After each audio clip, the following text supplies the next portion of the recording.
जंगल का राजा कहलाने वाला शेर वीर कभी सच में राजा जैसा जीता था।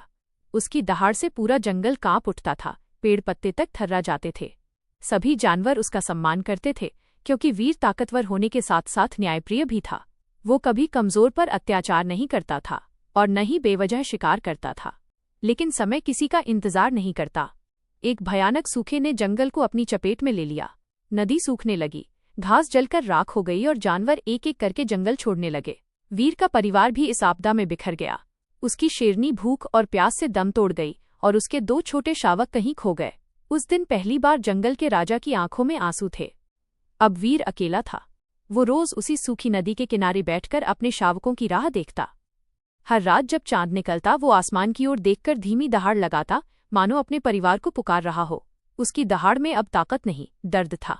जंगल के जानवर दूर से उसे देखते, लेकिन पास आने की हिम्मत किसी में नहीं थी। समय के साथ वीर बूढ़ा होने लगा। उसकी चाल लड़खड़ाने लगी, आंखों की चमक फीकी पड़ गई।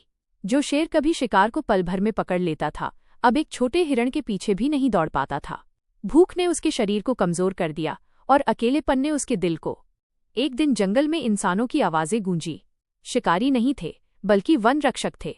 उन्होंने दूर से वीर को देखा, कमजोर, घायल और थका हुआ। वे समझ गए कि ये शेर अब किसी के लिए खतरा नहीं है, बल्कि खुद जिंदगी से जूझ रहा है। वन रक्षकों ने उसे खाना दिया और पानी पिलाया।